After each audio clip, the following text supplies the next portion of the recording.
आपले मोतीचूरचे लाडू तयार झाले आहेत। छान रसरशीत असे मोतीचूरचे लाडू तयार आहेत। तुम्हालाही जर हे लाडू करायचे असतील तर ही रेसिपी तुमच्यासाठीच। नमस्कार मैत्रिणींनो, मी आहे पौर्णिमा। तुमचं हमखास घरगुती या माझ्या मराठी यूट्यूब चॅनलवर खूप खूप स्वागत आहे। घरामध्ये गौरी गणपतीचं आगमन झालं आहे। रोज देवाला नैवेद्यासाठी गोड काय करावं हा प्रश्न जर तुम्हाला सतावत असेल तर ही रेसिपी तुम्ही नक्की ट्राय करून पहा। मोतीचूरचे लाडू बनवण्यासाठी मी एका भांड्यामध्ये 1.5 वाटी हे बेसन घेतलेलं आहे आणि त्याच्यामध्ये मी थोडं पाणी घालून ते अगदी सरसरीत भिजवून घेतलं आहे। खूप जास्त एकदाच पाणी घातलं तर ते खूप पातळ होईल। आपल्याला ना अगदी घट्ट ना खूप जास्त पातळ असं मिश्रण तयार करायचं आहे, जेणेकरून आपल्याला या मिश्रणातून बुंदी पाडता येईल। असं म्हणून मी थोडं पाणी घालून हे मिश्रण अगदी पातळ भिजवून घेतलं आहे। त्यानंतर मी याच्यामध्ये चिमूटभर सोडा घातला आहे आणि परत थोडं पाणी घालून हलवून हे मिश्रण एका बाजूला भिजायला ठेवून दिलेलं आहे। आता आपण बुंदी पाडायची तयारी करू। त्यासाठी मी एका कढईमध्ये तेल गरम करायला ठेवून दिलेलं आहे। बुंदी पाडण्यासाठी आपण ना झाऱ्याचा उपयोग करणार आहोत। झाऱ्यामधून बुंदी पाडण्यासाठी आपल्याला मिश्रण हे असं सरसरीतच भिजवावं लागेल, जेणेकरून बुंदी ही पटापट आपली पडेल। आता मी पाहिलं चेक करून तर तेल आपलं खूप छान गरम झालेलं आहे। मग झाऱ्यावरती मी हे मिश्रण टाकून त्याची बुंदी पाडायला घेतलेली आहे आणि बुंदी किती छान पडते पहा। फक्त ही बुंदी थोडी मोठी पडते, काही हरकत नाही। आपण ह्याची अशी ही भगरच करणार आहोत, त्याचा थोडासा भरडा करणारच आहोत बुंदीचा, त्यामुळे ही बुंदी मोठी जरी पडली तरी काही हरकत नाही। बुंदी छान अशी खरपूस तळून घ्यायची। हे पहा, बुंदी जरा झाऱ्याने मोठी पडते, पण मग ही बुंदी मी तळून घेतली आणि एका भांड्यात छान काढून घेतली आणि मग परत त्या झाऱ्याने एक दुसरा घाणा पण मी काढून घेतला। अशा प्रकारे या मिश्रणाने मी सगळी बुंदी पाडून घेतली। बुंदी अगदी छान खरपूस झाली होती आणि खरपूस होईपर्यंतच, म्हणजे ती अशी कुरकुरीत झाली पाहिजे तोपर्यंत तिला आपण फ्राय करून घ्यायची। माझी सगळी बुंदी ही तयार करून झाली होती। हार्डली 10 ते 15 मिनटं मला लागलेली असतील। पहा किती छान कुरकुरीत बुंदी आपली तयार झालेली आहे। आता मी ही बुंदी थंड करून घेते आणि पाकाची तयारी करते। त्यासाठी मी एक जाड बुडाची कढई घेतली, गॅसवर ठेवली आणि त्याच्यामध्ये मी 1.5 वाटी साखर घातलेली आहे। 1.5 वाटी साखरेमध्ये 1 वाटी पाणी घालून मी याचा पाक तयार करायला ठेवला आहे। साखर चांगली वितळून पाक तयार होतोय तोपर्यंत आपण बुंदीची भरड तयार करून घेऊयात। म्हणून मी मिक्सरच्या भांड्यामध्ये थोडे करून मी बुंदी काढून घेतली। आता ही आपल्याला खूप जास्त पटकन फिरवायची नाही आहे। जर आपण खूप फिरवलं ना तर ह्याचं एकदम पीठ होऊन जाईल। आपल्याला पीठ नाही करायचं आहे।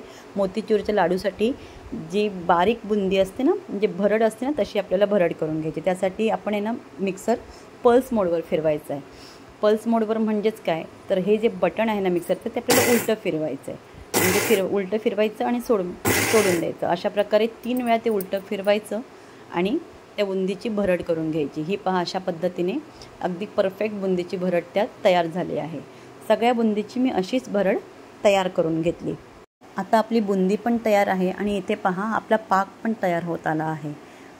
आता ह्याच्यामध्ये आपल्याला थोडासा फूड कलर ॲड करायचा आहे। आधी मी 1 चिमूटभर ॲड केला होता, पण तो थोडा मला कमी वाटला म्हणून मी 2 चिमूटभर याच्यामध्ये फूड कलर ॲड केला आहे आणि 2 ते 3 मिनटं अजून हे मिश्रण मी त्याचं चांगलं ढवळून घेतलं आहे। अजून ह्याला एकतारी पाक येत नाही आहे, त्यामुळे आपल्याला हे 2 ते 3 मिनटं अजून ढवळून घ्यावं लागेल। एक 2 ते 3 मिनटं झाल्यावरती जी आपण बुंदीची भरड करून घेतली आहे ना, ती याच्यामध्ये आपण घालून घ्यायची आहे। सगळी भरड पूर्ण घालून घ्यायची आणि हे मिश्रण चांगलं व्यवस्थित ढवळून घ्यायचं। मिश्रण हलवून घ्यायचं। ते पहिल्यांदा खूप आपल्याला पातळ वाटेल, पण जसं तुम्ही 2 मिनटं ते हलवत जाल ना तर ते मिश्रण घट्ट होत जाणार। 1-2 मिनटांनी तुम्ही पण बघा हे मिश्रण किती थोडंफार घट्ट झालेलं आहे। आता हे मिश्रण असंच आपण झाकण ठेवून गॅस बंद करून ठेवायचा आणि मिश्रण थोडं थंड होऊ द्यायचं। 2 मिनटानंतर झाकण काढायचं आणि याच्यामध्ये जो तुपाचा वास यायला हवा ना, आपल्या बाहेरच्या मोतीचूर लाडूला कसा तुपाचा वास येतो, त्यासाठी आपण ह्याच्यामध्ये 2 चमचे साजूक तूप ॲड करून परत हे मिश्रण एका साईडला थंड व्हायला ठेवून देऊ। थंड झाल्यानंतर पहा मिश्रण किती घट्ट झालेलं आहे। आता ह्याच्यामध्ये आपल्याला मगजबी ॲड करायची, पण माझ्याकडे मगजबी नव्हती आणि माझ्याकडे तेवढा वेळही नव्हता की मी खाली जाऊन घेऊन येईल, म्हणून जे घरात ड्रायफ्रूट्स होते त्याच्यामध्येच मी हे ॲडजस्टमेंट केली आहे। माझ्याकडे जे मनुके होते ते मी या मिश्रणामध्ये मिक्स करून टाकले आणि जे काजू आहेत ना ते मी ह्याच्यावरती त्या काजूने गार्निशिंग करणार आहे। आता आपल्याला जेवढा हवा ना तेवढ्या आकाराचा गोळा घ्यायचा आणि त्या गोळ्याला गोळ्याचा छान असा लाडू तयार करून घ्यायचा. बघा अगदी किती सहज, छान, एक सेकंद पण लागत नाही हा लाडू तयार व्हायला. आणि हा लाडू तयार करून घेतला मी आणि त्याच्यावरती मी काजूने छान असं गार्निश करून घेतलं आहे. आणि पहा आपला लाडू किती सुरेख आणि छान असा तयार झालेला आहे. अशाच पद्धतीने मी परत दुसराही लाडू तयार करायला घेतला. किती सुंदर दिसतोय लाडू आपला. दुसरा लाडू तयार करायला घेतला, पण त्याच्यामध्ये काय झालं की त्या दुसऱ्या लाडूमध्ये चुकून माझ्या एका लाडूत 2 मनुके आले.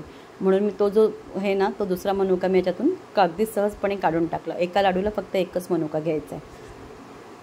असो, आता मी ह्याचासुद्धा असा छान लाडू तयार केला आहे आणि काजूच याच्यावरती लावून छान ह्याचं पण गार्निशिंग करून घेतलं आहे. बायकांना जुगाड कसा करायचा ते सांगायला नको. मगज बी नाही मिळालं म्हणून मी काजूनेच हे लाडू गार्निश करून घेतलेले आहेत.